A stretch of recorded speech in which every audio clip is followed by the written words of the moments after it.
Good day, everyone. Today, we will be presenting Chapter 12 Group, Teams, and Their Leadership. This chapter focuses on how people work together to reach a common goal. Parang si Hello Kitty and friends. They all have different personalities pero they still cooperate to make things happen. In the same way, groups and teams need a good leadership para magkaisa at magtagumpay sa isang layunin. So, here's what we'll be covering this chapter. First is introduction. This is an overview kung bakit ba mahalaga ang teamwork. Individuals versus group versus team. Ano ba ang pinagkaiba ng tatlo? Nature of groups. Paano nagwo-work ang group dynamics? And teams. Paano gumawa ng teams at paano sila naiiba sa groups? Virtual teams. Paano nagkakaroon ng teamwork kahit online? Tapos, on the horizon, ano yung mga future trends sa team leadership? Ito yung mga magiging guide natin sa buong discussion today. So, keep tight and let's go. So, simulan natin yung discussion with a quote from Marcus Aurelius, a Roman emperor. And sabi niya, "We are born for cooperation, as are the feet, the hands, the eyelids, and the upper lower jaws." Ang ibig sabihin nito, natural sa atin ang makipagtulungan. Katulad ng parts ng katawan natin na nagtutulungan para maging effective, ganun din tayo bilang isang tao. Each one of us has a role and lahat tayo kontrolado sa iisang layunin. Konektado tayo dun sa isang layunin na yan. Cooperation is part of who we are. Group and teams are not just random collection of people. Bawat members ay may iba't ibang skills, values, at motivations. At dahil doon, bawat grupo ay nagkakaroon ng sariling dynamics. May mga grupo na tahimik at kalmado. May mga grupo naman na energetic and competitive. All this affects how they work together at kung paano mag-lead ang isang leader. Ito ang tinatawag na group perspective, kumbaga. Kung paano naapektuhan ng group characteristic ang relasyon ng leader at ng mga miyembro. Kaya mahalaga na maintindihan ng isang leader, hindi lang ang individuals, kundi paano ang buong grupo at kung paano sila nag interact bilang isang team. Individual versus groups versus teams. Team members have a stronger sense of identification among themselves than group members do. Team focus on a clear, unified mission and their success or failure is tied to that shared outcome.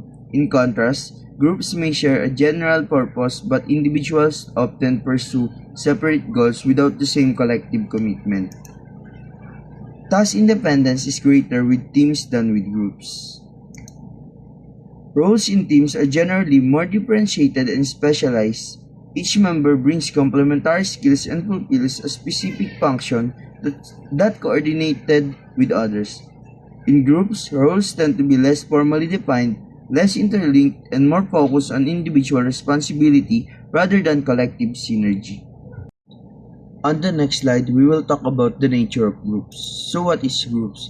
Groups, two or more persons interacting with one another in a manner that each person influences and is influenced by each other persons. This definition incorporates the concept of reciprocal influence between leaders and followers.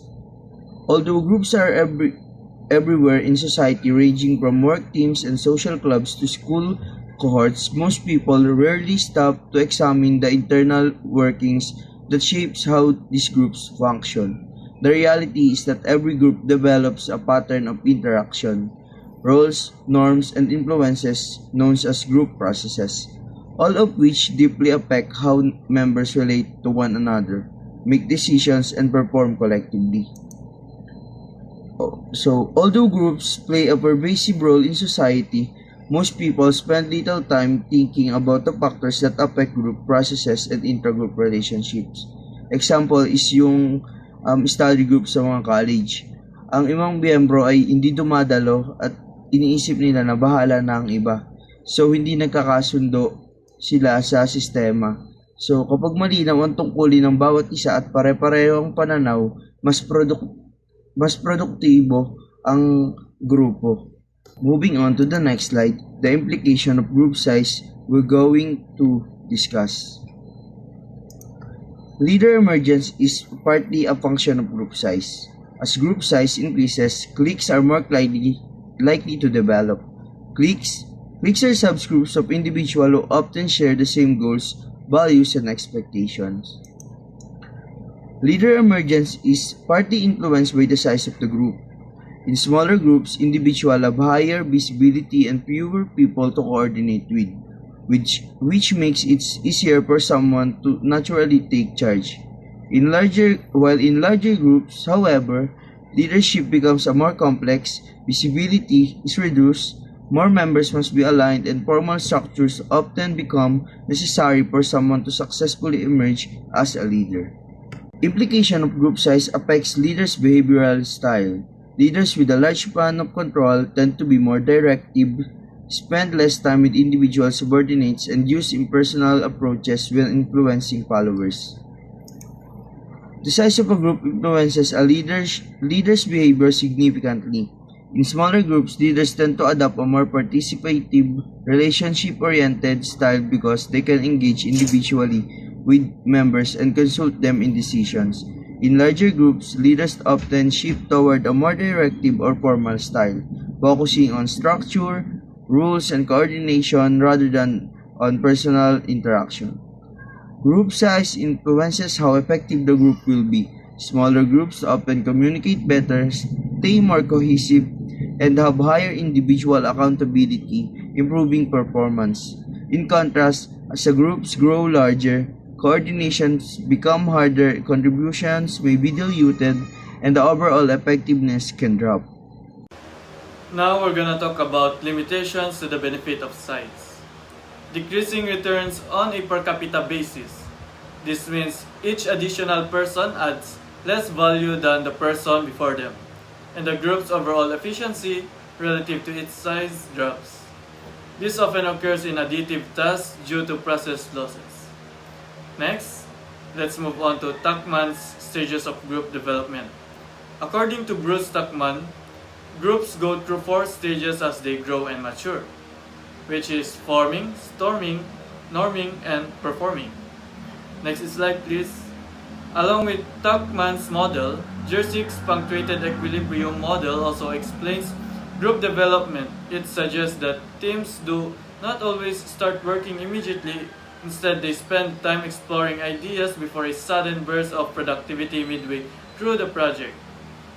Moving on, group roles. These are sets of expected behaviors that are associated with particular jobs or positions within a group. Group roles can be divided into 2 main types, task roles and relationship roles. However, there are problems that can occur with group roles. Dysfunction roles, which disrupt group harmony. Role conflict, which happens when there are contradictory expectations. And role ambiguity, which occurs when a member's role is unclear. So next naman is role conflict. Role conflict happens kapag nakakuha ka ng magkaibang utos o expectations mula sa iba tungkol sa kung anong dapat mong gawin. Parang sinasabihan ka ng isang tao na gawin ito, pero yung isa naman gusto ibang paraan. Dahil dito, naguguluhan ka kung alin ang susundin. Halimbawa, bilang estudyante, gusto mo mag-focus sa school, pero bilang anak, inaasahan ka ring tumulong sa mga gawaing bahay. Kapag sabay nangyayari ang mga ito, nagkakaroon ng role conflict kasi hirap kang balansehin ang dalawang responsibilidad. So there are different ways in which role conflict can occur. First is intrasender role conflict. Nangyayari ito kapag isang tao lang ang nagbibigay ng mixed or magulong instructions, hindi tugma ang sinasabi niya, kaya ang hirap malaman kung alin ang susundin at dahil dito, nagkakaramdam ka ng confusion at doubt sa actions mo. Second is intrasender role conflict. Ito naman ay kapag iba't ibang tao ang may magkaibang expectations sa iyo. Bawat isa ay may sariling gusto or standard at minsan nagkakasulungat sila. At dahil dito, napupunta ka sa gitna ng pressure kasi hindi mo kayang i-please lahat. Third is inter-role conflict. Nangyayari ito kapag nagbabanggaan ng iba't ibang roles mo sa buhay. May kanya-kanyang responsibilities ang bawat role pero minsan sabay-sabay silang kailangan kaya mahirap i-balance ang oras at effort mo. Then lastly is person-role conflict. Ito ay kapag ang expectation sa role mo ay laban sa personal mong paniniwala o values. Nahihirapan ka kasi parang kailangan mong gawin ang isang bagay na hindi mo naman sinang-ayunan. Nagdudulot ito ng guilt or inner stress kasi parang labag sa sarili mo. Next is group norms. Norms are informal rules na sinusunod ng isang group para maging maayos at consistent ang behavior ng bawat member. Hindi man ito written rules, pero mahalaga sila kasi tumutulong silang mapanatili ang harmony at unity sa grupo. Through norms, nagiging mas predictable kung paano dapat kumilos ang bawat isa, kaya mas madali ang coordination at understanding. Nakakatulong din ito para maiwasan ang misunderstandings o nakakahiya na situation sa pagitan ng members. Bukod pa dito, ipinapakita ng norms kung ano ang pinapahalagahan ng group at kung ano ang nagpapayunique sa identity nila bilang isang team or community. So to add sa previous slide, according to Hackman, a good leader should help the team look beyond themselves and be aware of what's happening outside the group to improve their performance. Ibig sabihin, hindi lang dapat nakafocus sa internal tasks ang team, kundi dapat nilang observehin ang environment para makita ang mga opportunities na pwede magpabuti sa kanilang work or strategy. Bukod dito, mahalaga rin malinaw sa team kung alin ang mga behaviors na dapat laging gawin at hindi kailangan gawin para siguradong tugma ang kanilang action sa goals ng organization. Sa ganitong paraan, nagiging mas effective at aligned ang team sa overall direction ng company. Then next is group cohesion. Cohesiveness refers to the total force that keeps group members together. Yung attraction, commitment, at motivation nila to stay and take part in the group's activities. Kapag highly cohesive ang isang group, mas madalas silang mag-interact, magtulungan, at mag-influence sa isa't isa compared sa less cohesive groups. Dahil dito, madalas mababa ang absenteeism at turnover rate kaya mas stable at productive sila. Pero hindi ibig sabihin na laging maganda ang sobrang cohesiveness. Minsan nagkakaroon din ng tendency na mag-focus lang sila sa sariling goals ng grupo. Kahit minsan ay hindi natugma sa mas malaking layunin ng organization. There are also disadvantages of having a highly cohesive group. Even though cohesion is usually positive, too much of it can actually hurt the team. First is overbounding. It happens when the cohesive groups build boundaries that isolate them from others. For example, a team with tight schedules might refuse to collaborate with other departments, which can lead to missed opportunities and poor information sharing. Groupthink occurs when members become so focused on maintaining harmony that they avoid disagreeing with each other. Instead of evaluating options objectively, they just go with whatever keeps the team at peace.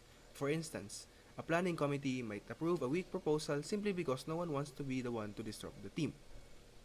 Lastly, we have allyism. This is when members act overly loyal to leaders to the point of doing something unethical or even illegal because they believe it will please their superior. A real-world example would be employees falsifying reports because they think it will help the manager look better.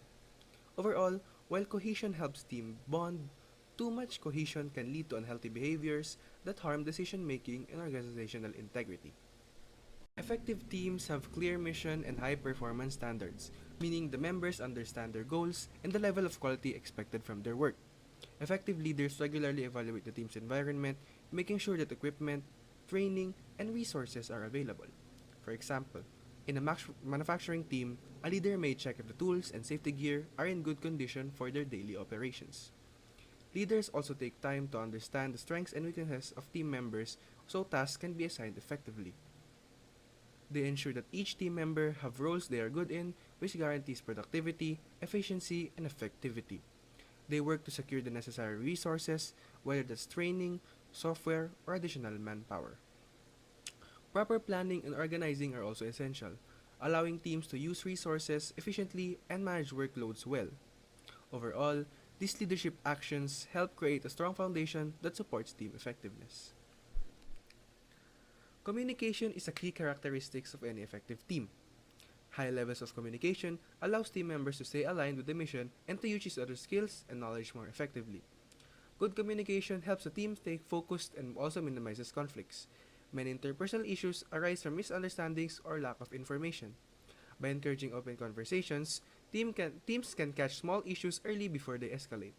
For instance, if two members are confused about each other's responsibilities, clarifying their roles through a quick discussion can prevent frustration and delays.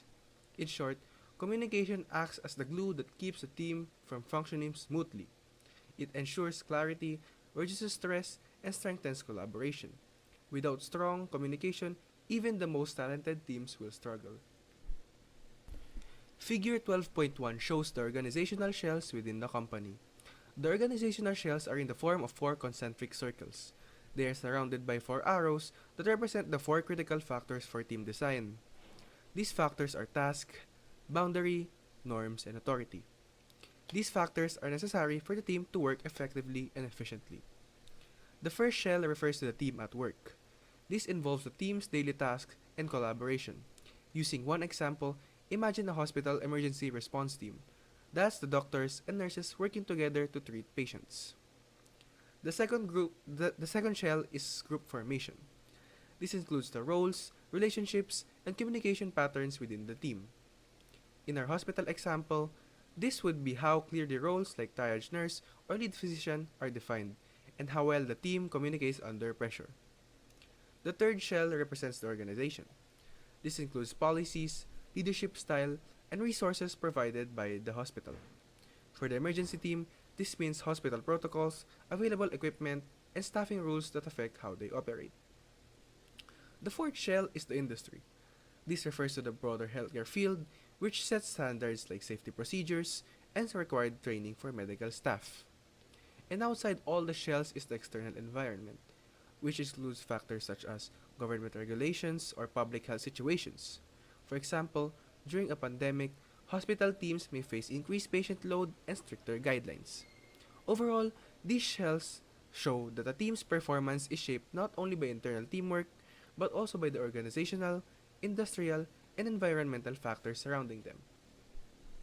The team leadership model, or TLM, helps identify what the team needs to be effective. It guides the leader to focus on what's holding the team back or what can make it perform even better. This model is based on systems approach, meaning everything is connected. Inputs such as resources and people lead to processes or actions, which then create outputs or results. Through this, leaders can clearly see where improvement is needed and how to help the team reach its full potential. This iceberg metaphor shows how teamwork works beneath the surface. What we see on top, like results or performance, is only a small part of what really happens. Below the surface are really hidden elements that truly shape a team, such as individual characteristics, team dynamics, and overall organizational systems. It reminds us that for a team to succeed, leaders must also pay attention to these deeper unseen factors that influence behaviors and outcomes.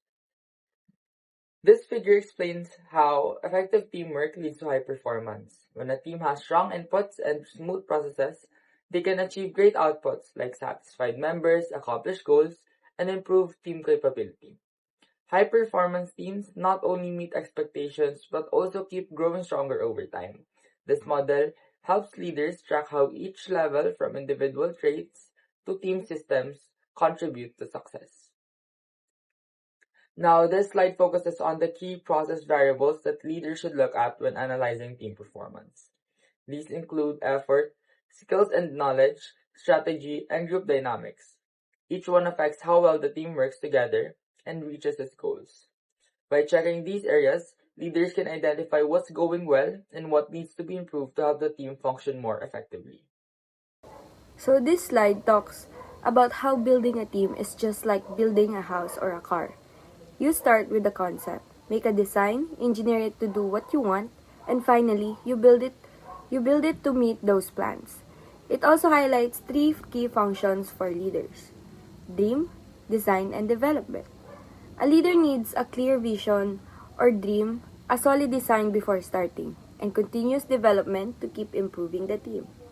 Here, it explains how leaders should figure out what's causing problems in the team. Using the TLM model, they need to look at different levels, individual, team, and organization, to find what's affecting performance.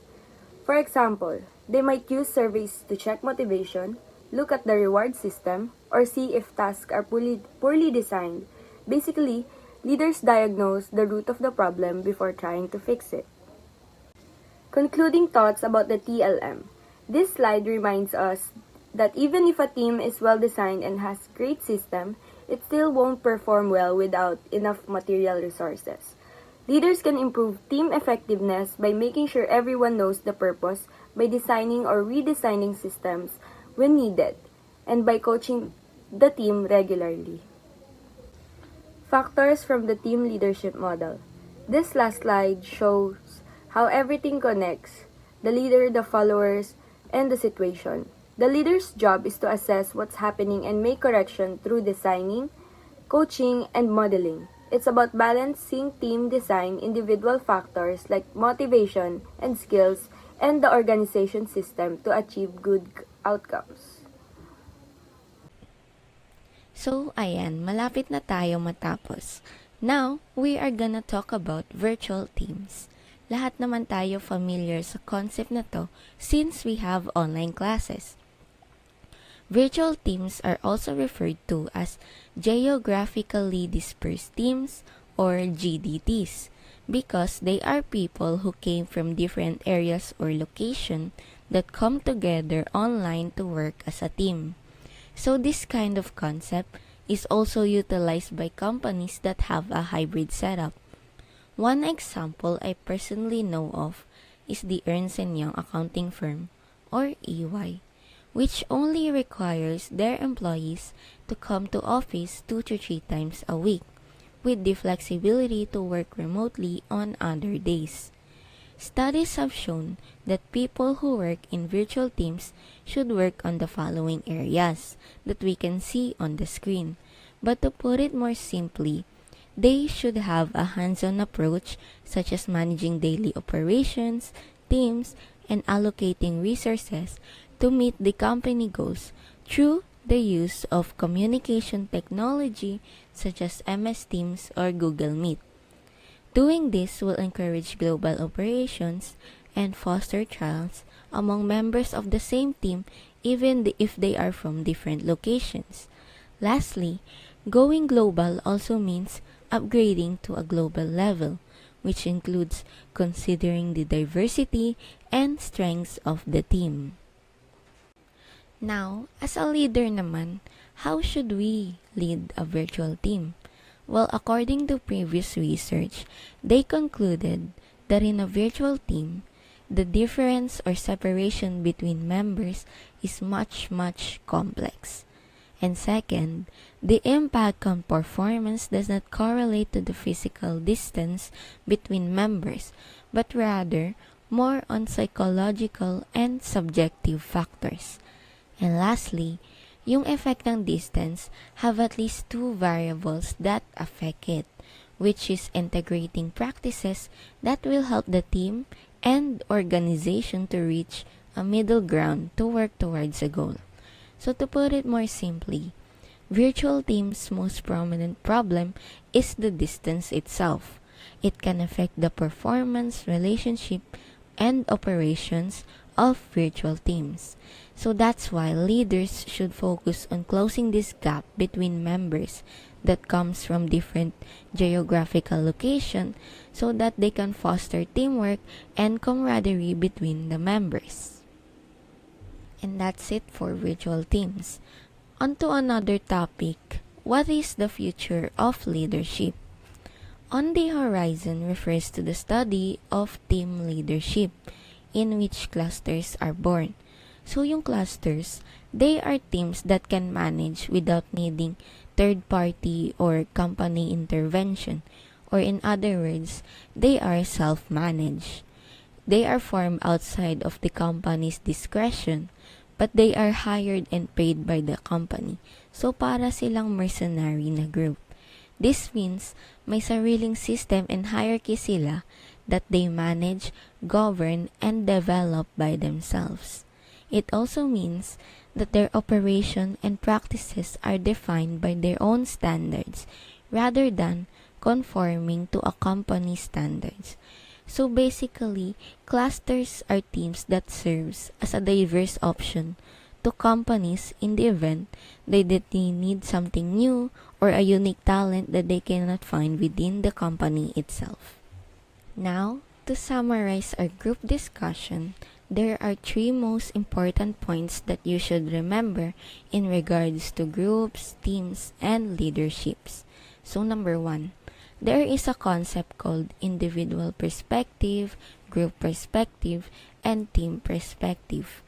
So to review, individual perspective refers to a member's own characteristics, while group perspective refers to the group's collective characteristics, which can change the behavior of the followers that can affect their relationship between a leader and their followers. And lastly, team perspective refers to the group's collective individual characteristics. So para siyang mix of the other two. This is useful in understanding the followers' behavior as well as measuring group performance. Team perspective is the most preferred way of seeing that leaders should practice. And then second, we have the team leadership model, which uses the input, process, and outcomes to identify the factors that affect the team's efficiency and effectiveness. So it's similar to the IPO method. So I, input, are the base of the model, P, processes, are in the center, and O, or outputs, are at the top. By using this method to identify the effect of the process, the leader can use the model to plan appropriate action for the development of the team.